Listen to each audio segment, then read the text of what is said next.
Bismillahirrahmanirrahim. Assalamualaikum warahmatullahi wabarakatuh.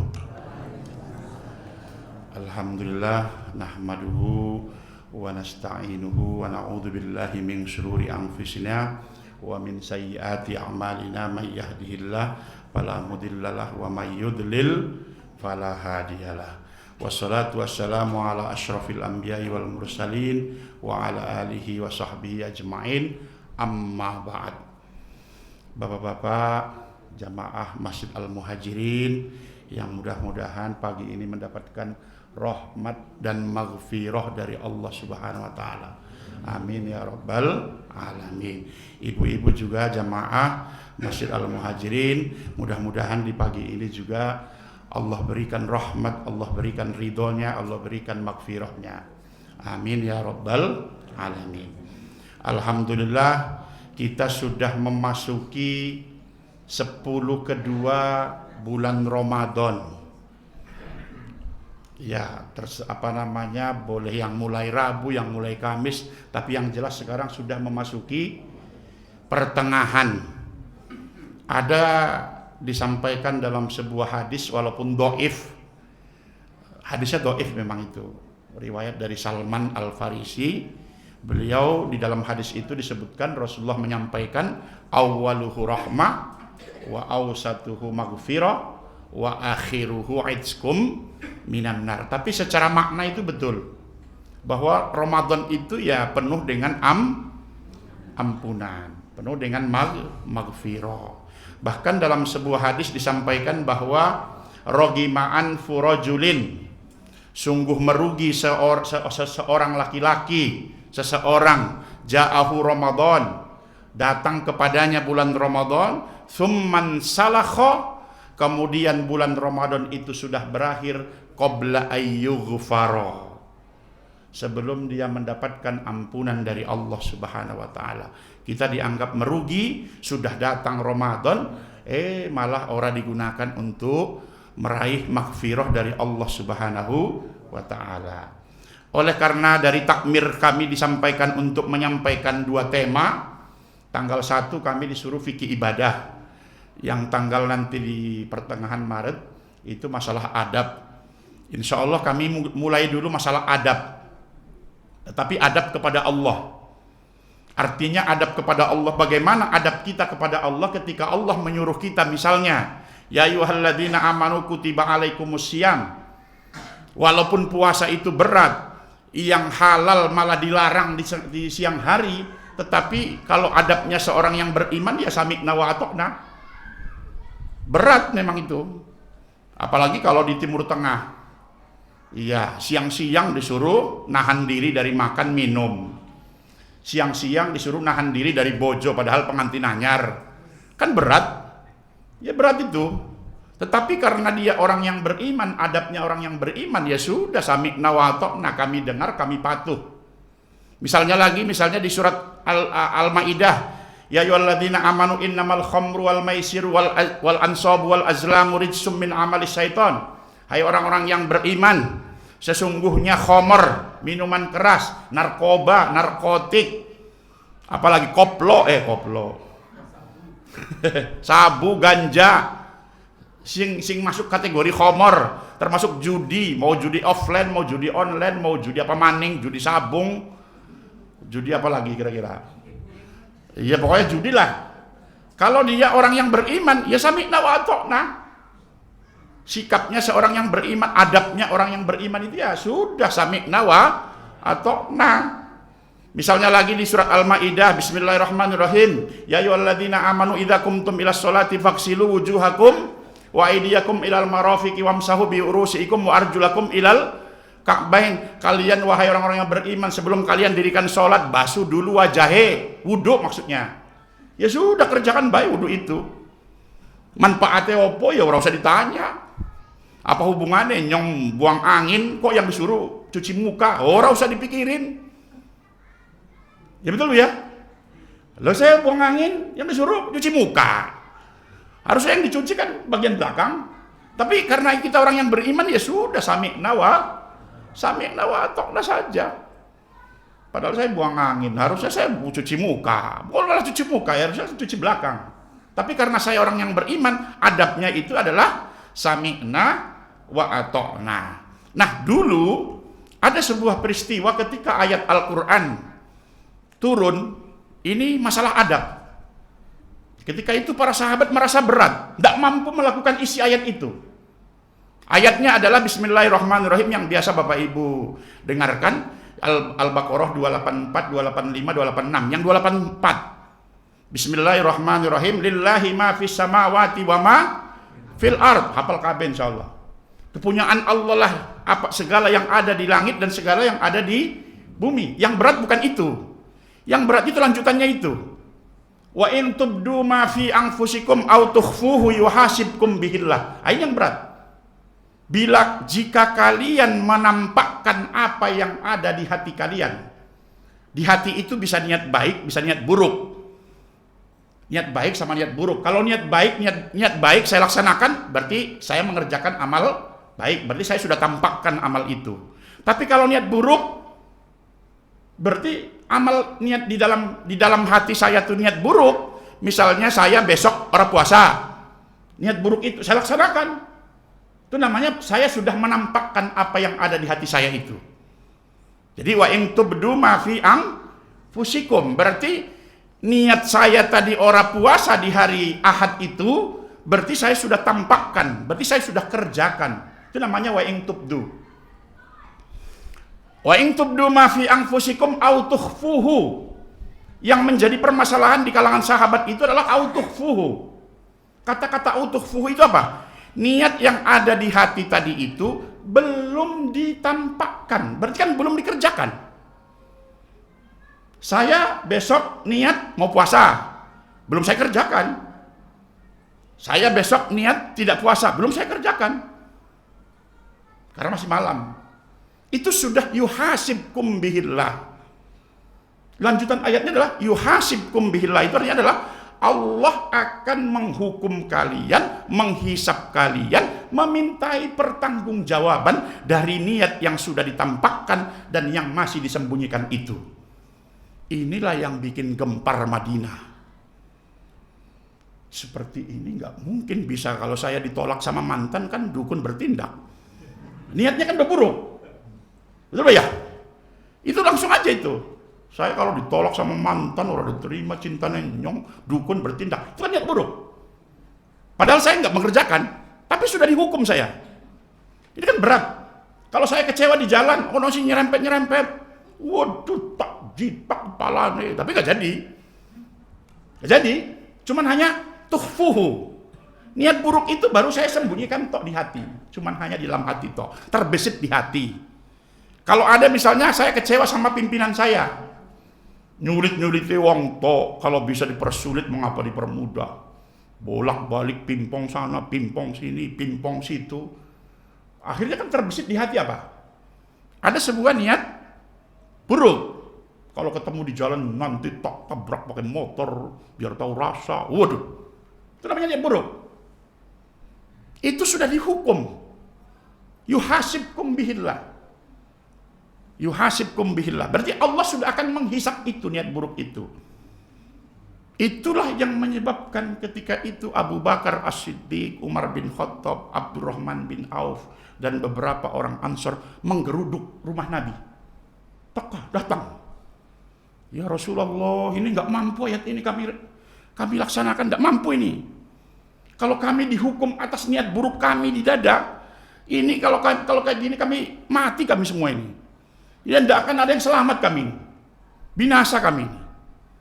Itu akhirnya apa? Ya Rasulullah, ma nazalat ayatun asyadda alaina min hadhil ayah. Belum ada ayat yang turun kepada kami yang isinya itu paling berat kecuali ayat ini. Kalau ayat yang lain kami terimalah. Ayat puasa nyong.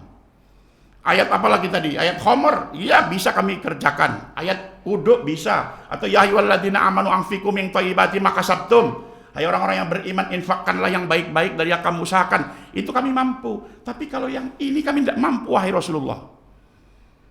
Abu Bakar lapor seperti itu. Abu Bakar, Umar, tidak mampu kami wahai Rasulullah. Ayat ini tidak bisa kami lakukan. Tidak bisa kami amalkan. Tidak bisa kami kerjakan. Apa Apa akhirnya kata Rasulullah? Ini masalah adab tadi itu, adab kepada Allah. Akhirnya Rasulullah mengatakan kepada rombongan Abu Bakar, hakadha unzilat. Seperti itulah Allah turunkan. Ya sudah, kalian terima baik. Itu maksudnya. Hakadha unzilat. Seperti itulah ayat itu diturunkan. Mau berat kalian lakoni, mau berat kalian lakukan, ya sudah, hakadha unzilat. Begitulah Allah turunkan ayat itu, tidak ada lainnya. Gitu. Kira-kira seperti itu apa kira-kira, Bu? Kalau ada niat buruk, ada niat baik, ada niat buruk, itu sudah dihukum. Sudah dihukum belum, Pak? Belum ya? Belum. Belum dihukum ya? Dihukum belum, Bu? Belum? Oh, belum dihukum. Tapi kalau melihat ketentuan ayat itu dihukum kan? Iya, kalau melihat ketentuan ayat itu dihukum. Kalau melihat wa in tubdu ma fi anfusikum aw tukhfuhu yuhasibkum bihillah, itu memang dihukum itu. Semua yang kita tampakkan, yang kita masih sembunyikan di dada, niat buruk itu sudah dihukum, semua itu dihisap itu, dimintai pertanggungjawaban. Akhirnya Rasulullah mengatakan tadi apa? Hakadha unzilat. Ya sudah, ayat itu begitulah diturunkan. Maka kalau begitu Abu Bakar mengatakan apa?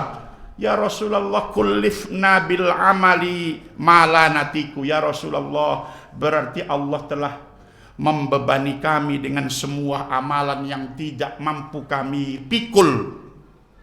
Tidak sanggup kami ini. Ini adalah amalan yang tidak sanggup kami kerjakan. Tidak mampu kami. Ini adalah kullifna, kami dibebani oleh Allah. Kalau bahasa lain itu protes karo Allah. Protes karo Gusti Allah. Kullifna, kami dibebani oleh suatu amalan, tapi amalan itu tidak bisa kami sanggup kami lakukan. Siapa yang mampu seperti itu? Tidak ada yang sanggup itu. Kita pun tidak sanggup itu. Kalau turun sekarang, saya kira orang Purwokerto protes KB. Pasti protes. Masa niat yang terbesit di hati sudah dihukum? Jadi akhirnya rombongan Abu Bakar mengatakan, kullifna ya Rasulullah bil amali malanatik. Ya Rasulullah, kami berarti dengan ayat ini kami telah dibebani oleh Allah dengan sebuah amalan, dan amalan itu tidak sanggup kami pikul, tidak sanggup kami lakukan. Akhirnya apa Rasulullah menyampaikan kepada rombongan Abu Bakar apa? Jangan-jangan kalian ini seperti umat-umat terdahulu. Dulu juga Bani Israel menyampaikan kepada Nabi Musa, kalau ada ketentuan misalnya dari Allah, kalau mereka tidak mau mengerjakannya, mereka mengatakan apa? Qalu sami'na wa asoina. Kami dengarkan firman Allah itu, tapi tidak mau kami lakukan isinya. Boleh jadi kalian sudah bersikap seperti sikapnya Yahudi dulu, Bani Israel, kepada Nabi Musa, ketika disuruh dengan suatu perintah oleh Allah, mereka ucapannya itu apa? Sami'na, kami dengar, memang betul firman Allah itu kami dengar, tapi wa asoina. Wa asoina itu seperti apa? Kami durhakai, nggak mau ngerjakan, nggak mau ngerjakan. Itu dulu sikapnya umat-umat terdahulu. Maka di dalam tafsir disebutkan apa?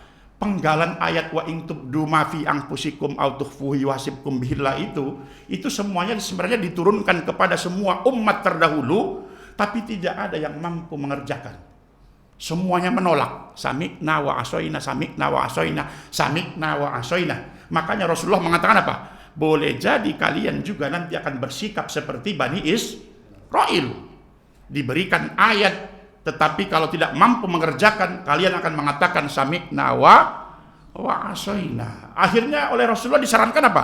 Kulu sami'na wa atokna. Hendaklah kalian mengatakan seharusnya ucapan kalian, walaupun kalian tidak mampu melakukan. Kalau Allah yang menurunkan, adab kalian itu adalah kulu sami'na wa atokna. Harusnya sikap kalian seperti itu. Bukan malah sami'na wa asoina, bukan malah protes. Iya, sami'na wa atokna, kami dengarkan dan kami patuh, kami beriman. Mau mampu atau tidak kami lakukan, ya sudah, sami'na wa atokna, kami dengarkan dan kami patuhi. Makanya di ayat berikutnya 285 itu apa? Amanar rasulu bima unzila ilaihi mir rabbihi wal mu'minun. Rasulullah itu beriman terhadap apa yang diturunkan kepada beliau, termasuk tadi wa in tubdu itu. Apa saja ayat yang diturunkan kepada Rasul, Rasul beriman. Harusnya demikian juga wal mu'minun. Orang-orang beriman juga sikapnya harusnya beriman, bukan malah asaina, bukan malah durhaka. Itu di akhir ayat itu ada wa qalu sami'na wa ata'na ghufranaka rabbana wa ilaikal masir. Harusnya orang beriman itu ketika menerima firman dari Allah, sikapnya adalah wa qalu sami'na, kami mengatakan, kami dengar dan kami taati, kami patuhi, ghufranaka. Jadi itulah harusnya adabnya orang yang beriman.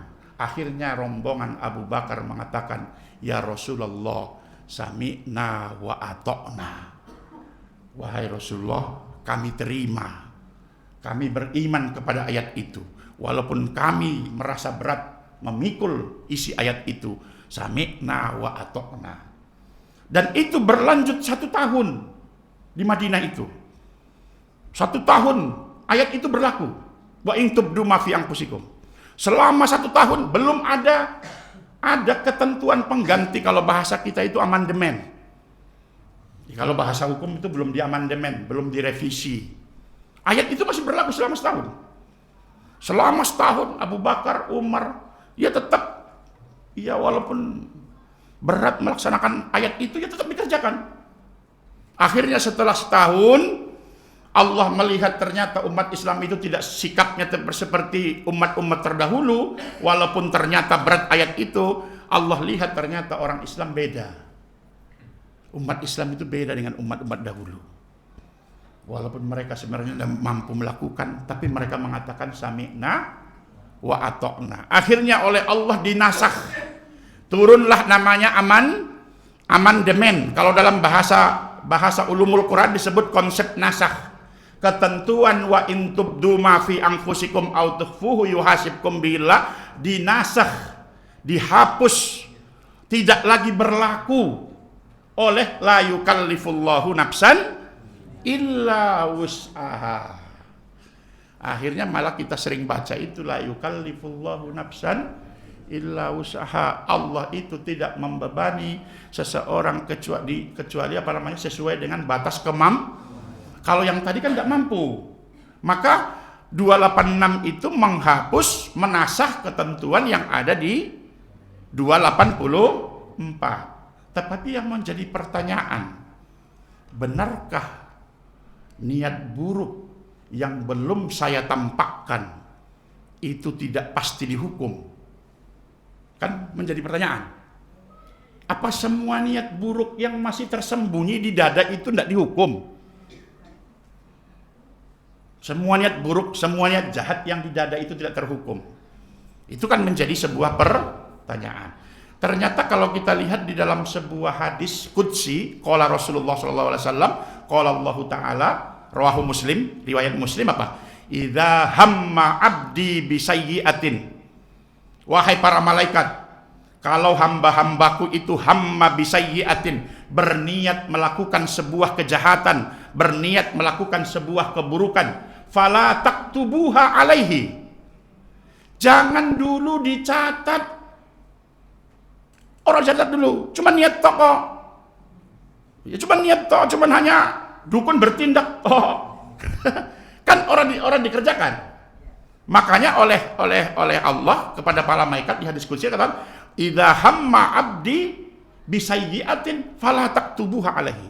Wahai para malaikat, kalau hamba-hambaku, manusia-manusia itu, kalau mereka itu berniat, berkeinginan, berkehendak, berplanning buruk, aja dicatat Jangan dulu dicatat.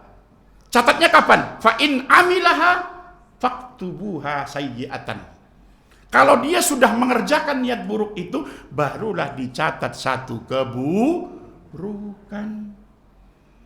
Jadi kalau masih di dalam itu, ya tidak usah dihukum.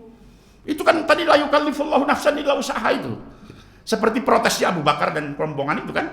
Ini nggak mampu kami lakukan ya Allah. Ini ayat yang paling berat di Al-Quran selama turun. Kalau itu tidak dinasakh, nggak dihapus ketentuan itu, kita mungkin juga akan mengalami hal yang sama. Masa kita niat buruk sudah dihapus, sudah dihukum, sudah dimintai pertanggungjawaban? Ya berat. Berarti kalau gitu satu hari dosa kita banyak banget ya. Kecewa di mana, ada lagi niat buruk, kecewa sama si ini. Bahkan ibu-ibu kecewa sama suami ini langsung ya Bu ya.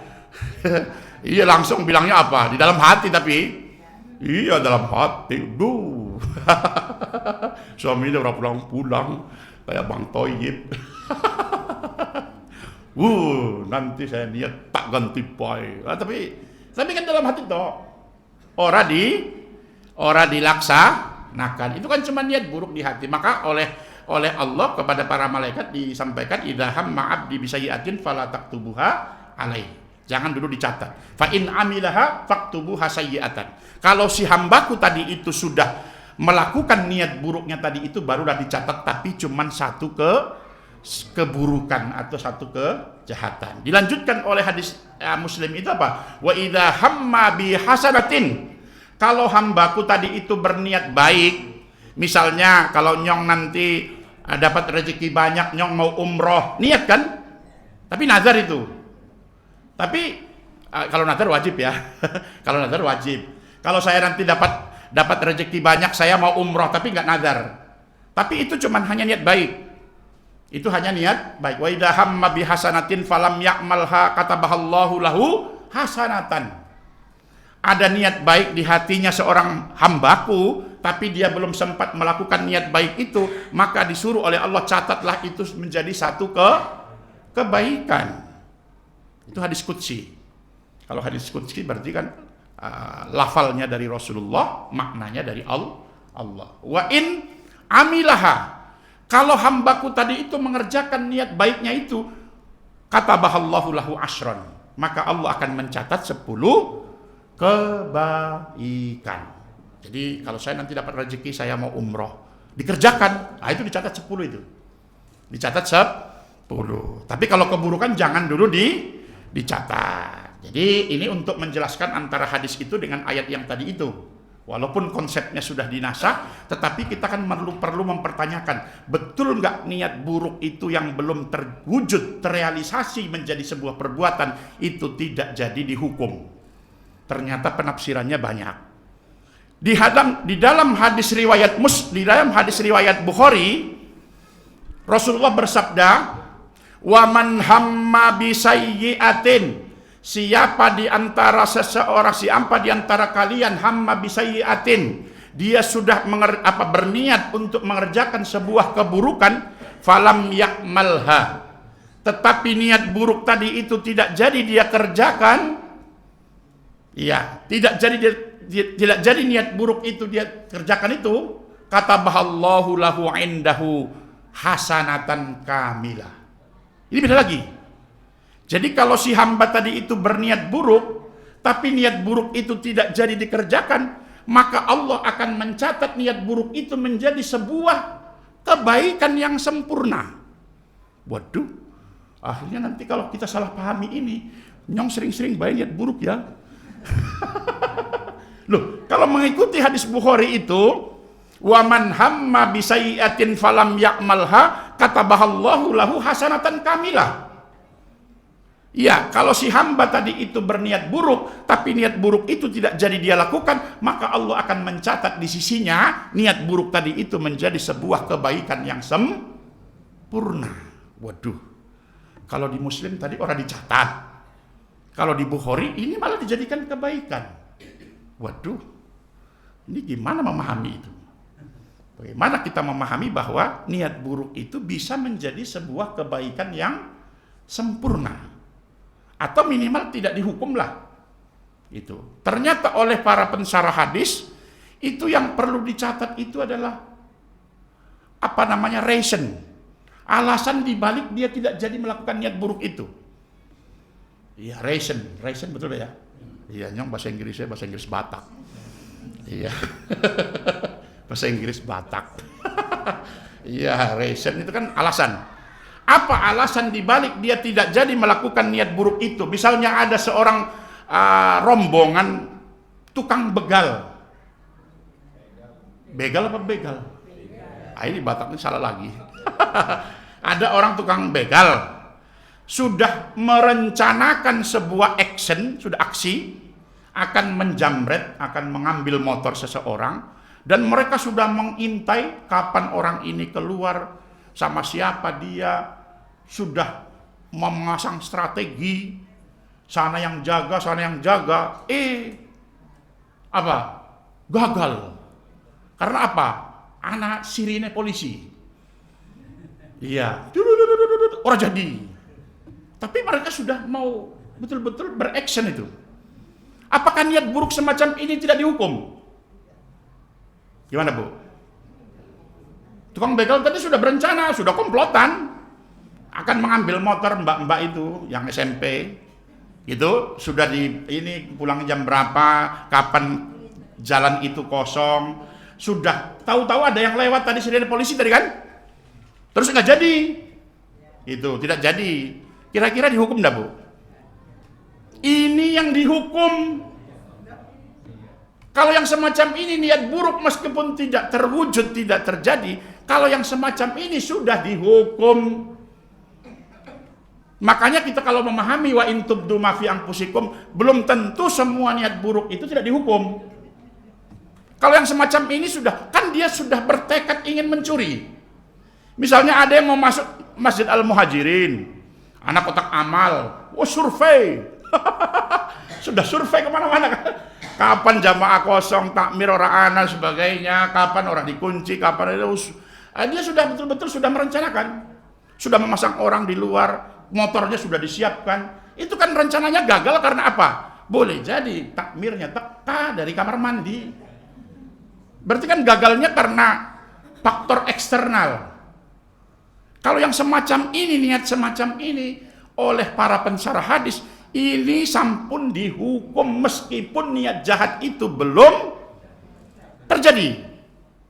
Apa dalilnya? Dalilnya adalah hadis Rasulullah riwayat Bukhari Muslim. Dalam sebuah hadis disebutkan apa? Idzal taqal muslimani, kalau ada dua orang muslim, idzal taqa dua orang bertemu, bisaifihima, tapi dua-duanya sudah saling menghunus pedang. Sudah saling ingin bunuh. Kalau siapa yang duluan nusuk ya dia yang hidup, yang tertusuk mati.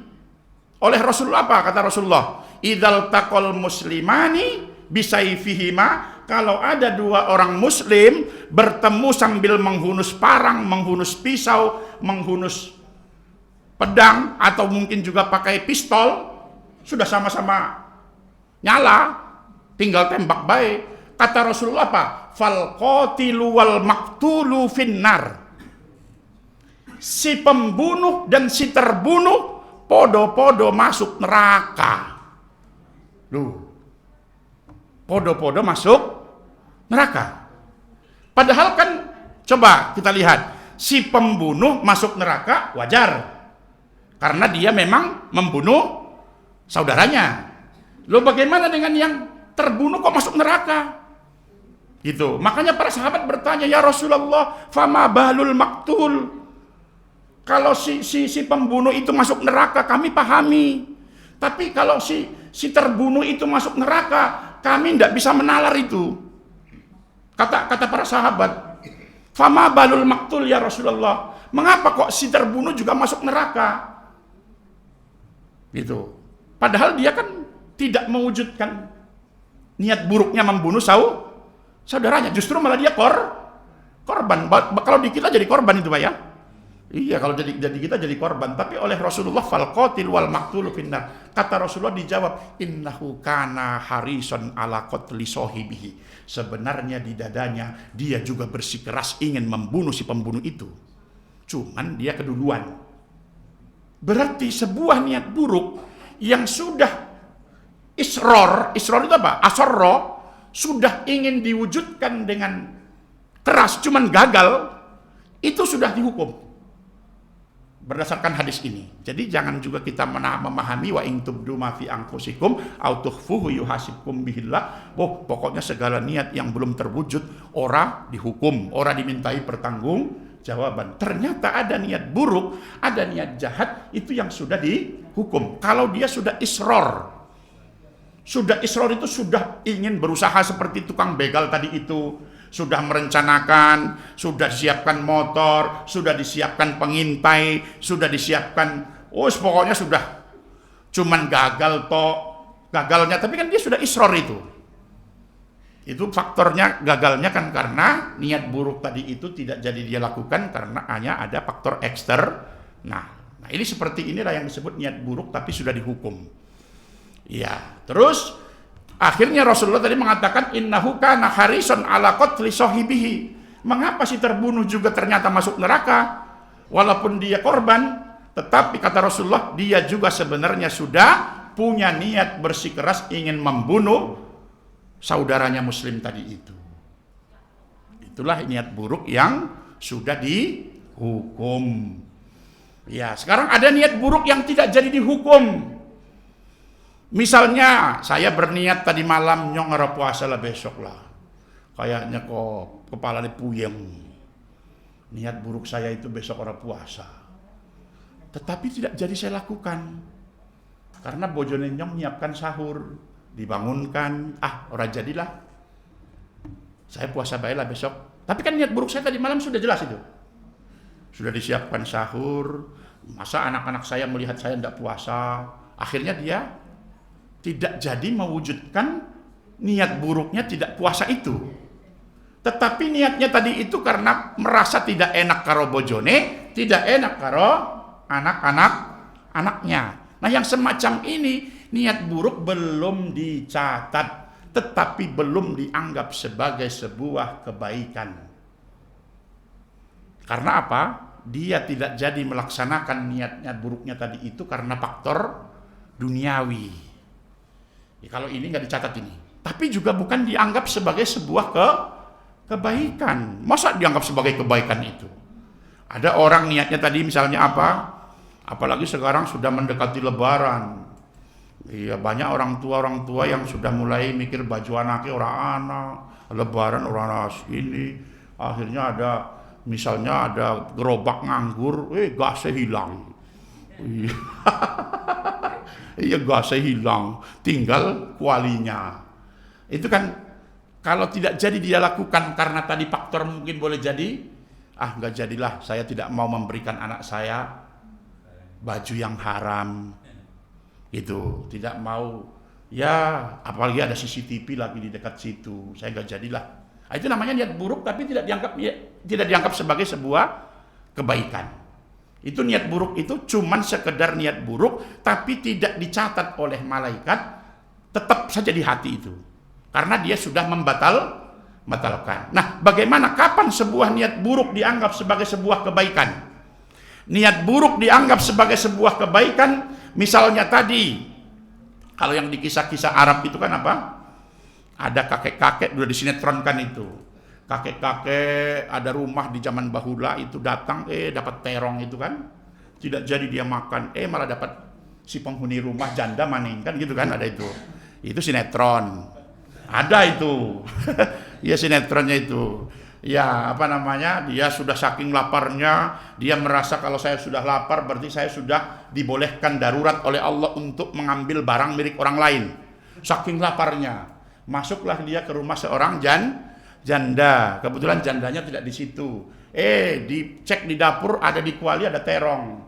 Mau dia makan, akhirnya dia muncul anak akhafullah.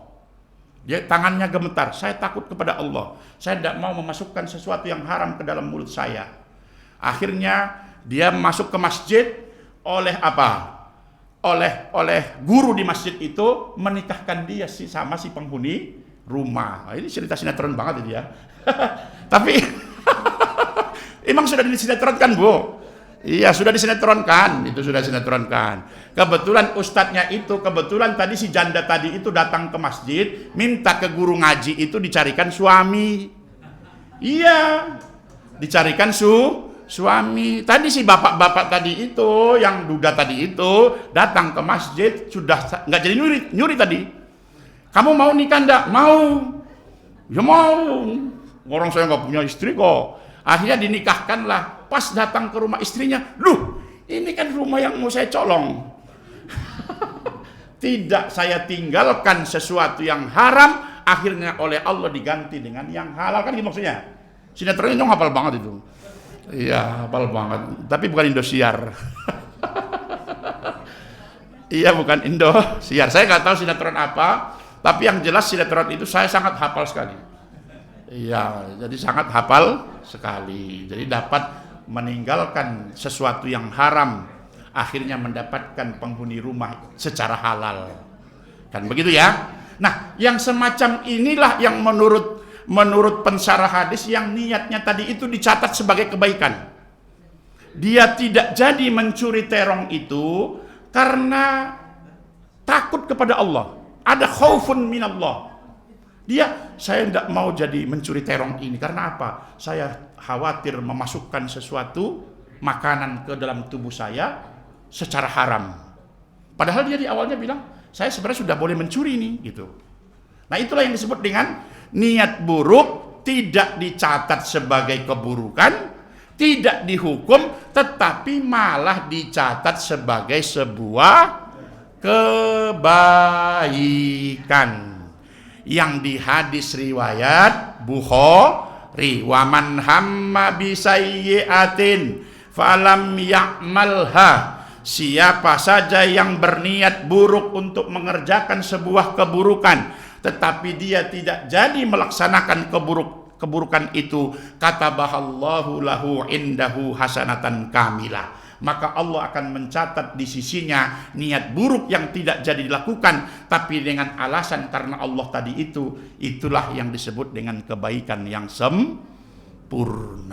Begitulah kita memahami wa in tubdu ma fi anfusikum au tukhfuhu yuhasibkum bihillah. Walaupun dulunya menggemparkan Madinah, tetapi ternyata umat Islam karena sikap mereka, adab mereka kepada Allah, yaitu kalau ada diturunkan sebuah ayat, meskipun berat ayat itu, tetap mereka terima.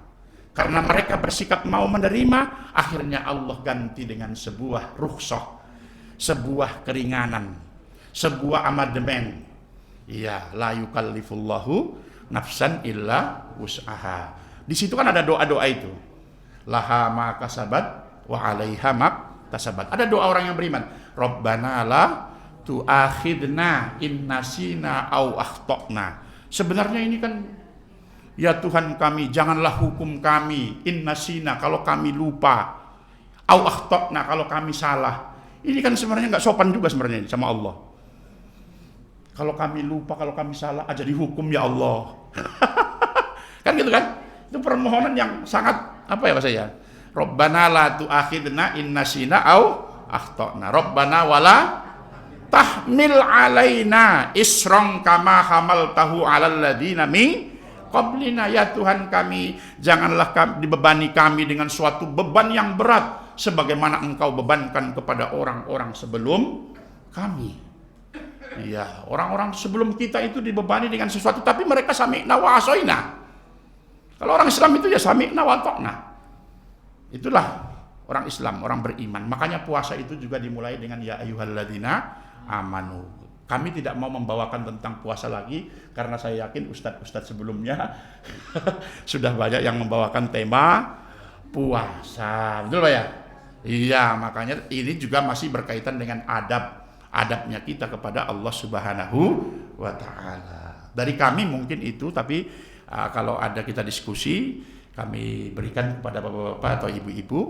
Kalau bisa kami jawab, kalau tidak kami pending. Monggo Pak, ibu-ibu. Oh, monggo Prof. Ya. Ya.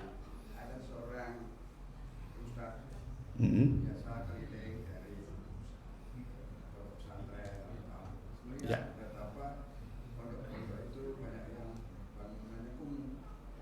Betul, ya. Lalu dibangun punya niat nanti suatu saat saya punya uang aja bagus. Ya. Setelah keliling ternyata yang sebanyak ini 20 miliar. Ya, ya. Nah, suatu saat berkesempatan dia jadi pejabat. Karena pejabat kan biasa kan membagikan pekerjaan kepada Ya. atau kuota umroh haji, dia dapat 100 miliar Dari cashback. oh cashback Cashback. secara halal. Ya, cashback itu Secara halal berarti. proyek-proyek pemerintah itu selesai kerjaan, itu dia dapat 100 miliar. 20 miliar untuk dengan pondok-pondok itu. Padahal tadi 200 miliar. Padahal tadi 100 miliar, kebutuhannya 20 Miliar diserahkan ke pondok. berarti masih dapat 80 miliar ya. Iya. Kalau dalam hukum positif itu korupsi kan. Nah, itu makanya tadi halal apa tidak? karena kalau dalam dulu yang Terjadi ini masalahnya. karena dulu pernah kita sampaikan di tema ini kan ada seorang petugas pegawai zakat itu kan, ini untuk zakat, ini hadiah untuk saya itu. Kata Rasulullah, kalau kamu duduk di rumah, tidak mungkin kamu dapat hadiah. Berarti hadiah itu kan barang korupsi. Oleh Islam itu dianggap korupsi itu. Jadi kalau kita mendapatkan sebuah fee, sebuah tambahan nilai dari jabatan kita itu dianggap sebagai sebuah pengkhianatan terhadap Islam. Karena kalau dia duduk-duduk di rumah, dia tidak jadi pejabat, dia tidak mungkin dapat itu. Betul Pak ya?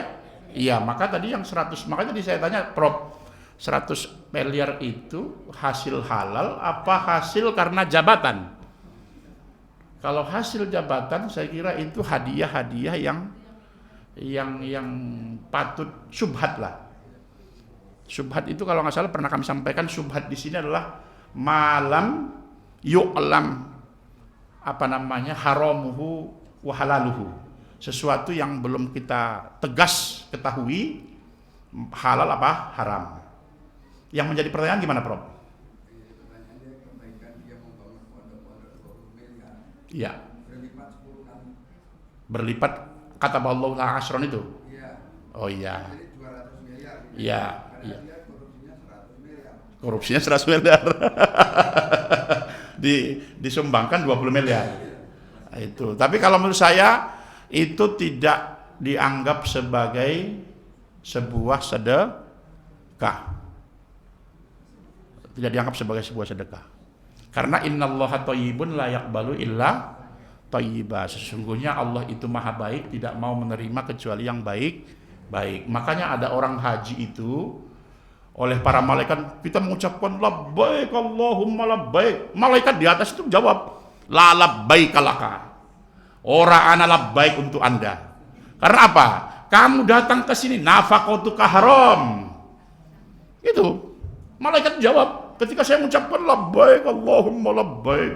Keras-keras maning. Sebenarnya di atas itu ada malaikat yang jawab la labbaika lalaka wa la sa'daika laka. Nafaqatuka haram, rohilatuka haram. Karena apa? Biayamu perjalananmu ke sini dari haram. Gitu kan? Rohilatuka, tungganganmu, biaya perjalananmu ke sini juga haram, biaya kamu ke sini haram. Itu semuanya haram, la labbaika wa la sa'daika. Jadi yang semacam itu mungkin menurut secara sosial, Prof. Secara sosial pondok akan mengatakan orang itu dermawan. Betul, dia dapat duniawi. Tetapi kalau ukhrawinya saya yakin tidak itu. Iya, ukhrawinya tidak, karena Allah itu maha baik, tidak menerima kecuali yang baik. Saya yakin yang 100 M itu dia tidak mungkin dapatkan kalau dia tidak jadi pejabat. Betul ya, Pak? Kalau dia tidak jadi pejabat, saya yakin 100 M itu tidak akan datang. Berarti datangnya 100 M itu adalah akibat dari jabatan yang ada pada dirinya. Kalau bahasa kita itu gratifikasi, Prof ya. Iya, gratifikasi. Makanya banyak orang gratifikasi. Ada gratifikasinya berupa pesawat. Ya, ada gratifikasinya berupa kain Ka'bah itu, pembalut Ka'bah. Kiswah. Ada yang gratifikasinya berupa dikasih, banyak lah. Gratifikasi itu banyak. Gimana, Bapak? Terkait dengan tema tadi kita. Ya. Ada niat yang malah jadi amalan soleh. Niat amal soleh. Niat buruk jadi amalan soleh. Ya tadi itu hasanah. Ya. Ya. Ya. Kisah yang itu Ustaz. Yang Orang tertuju Oh iya, 3 orang. Jadi yang satu ini kan karena berbakti ke orang tua. betul. Yang kedua itu digoda cewek, Ya, yang salah satunya yang pegawai. karena mau berzina gitu kan. Ya, digoda cewek itu ya. Satunya lagi yang punya pegawai kemudian Dia investasikan, nggak memberikan upahnya terus kemudian menjadi apa? diinvestasikan. Sampai satu lembar. Iya. Terus yang menjadi Nah, itu kan berarti amalan apa niat buruk begitu mau berzina nggak jadi karena takut kepada Allah. ya. Oh itu contoh ya betul ya. Itu malah jadi Kebaikan. jadi kebaikan akhirnya apa Pintu ininya ya betul. Ya itu contoh salah satu niat buruk yang tidak justru dicatat tetapi malah dianggap hasanatan kamilatan, malah dianggap sebagai sebuah kebaikan yang sempurna. Contohnya adalah 3 orang yang terjebak di gua itu Pak ya. Satu karena dia tadi birrul walidain, yang kedua dia digoda ceweknya itu bangsawan, statusnya tinggi. Dia seperti Nabi Yusuf lah. Nabi Yusuf kan digoda nggak mempan. Iya, akhirnya ditarik-tarik itu sama Zulaikha. Ya Zulaikha, iya betul kan? Sampai bajunya ditarik tapi yang sobek dari belakang. Zulaikha Bu. Iya. Itu menunjukkan bahwa yang punya syahwat bukan hanya laki-laki, tapi juga perempuan juga punya syahwat juga kan? Iya, syahwatnya juga besar ketika dia itu. Jadi itu sama dengan yang di gua tadi itu, dia digoda cewek tapi akhirnya dia batalkan itu, niat buruk itu, godaan itu akhirnya menjadi dicatat sebagai sebuah amalan soleh. Akhirnya bolehlah dia bertawassul. Kalau nggak salah itu pembahasan tawassul Pak ya. Tawassul dengan amal soleh. Dan yang ketiga itu adalah seorang pengusaha. Orang pengusaha terus ada karyawannya pergi pulang kampung, tetapi gajinya itu disimpan, tapi bukan hanya disimpan, tapi dibelikan kambing, dibelikan sapi itu menjadi beranak pinak malah satu lembah itu. Begitu pulang karyawan itu merasa kok sapi saya jadi banyak, padahal dulu cuma dibeli 2 gitu. Tapi oleh si bos itu tetap diserahkan semua. Itulah disebut amal baik. Boleh kita bertawassul dengan amal baik. Jadi kalau kita punya masalah yang sangat rumit sekali, tidak bisa lagi kita hadapi, tawassullah dengan amal baik. Kalau menurut kita ada satu amal kita yang ikhlas, mana di antara amal kita yang paling ikhlas di antara sekian banyak kita hidup, mungkin 60 tahun, 70 tahun kita hidup, apa amalan kita yang paling ikhlas menurut kita? Itu boleh jadi masalah yang kita hadapi itu akan bisa selesai. Itu contoh saya kira, terima kasih Pak. Contoh sebuah niat buruk yang menjadi justru malah hasanatan kamilatan, menjadi dianggap sebagai sebuah kebaikan yang sempurna. Dari ibu-ibu atau cukup? Bapak-bapak? Cukup Pak ya? Kalau sudah cukup, mungkin itu yang dapat kami sampaikan. Mohon maaf kalau ada yang kurang berkenan. Al-afu minkum. Wassalamualaikum warahmatullahi wabarakatuh.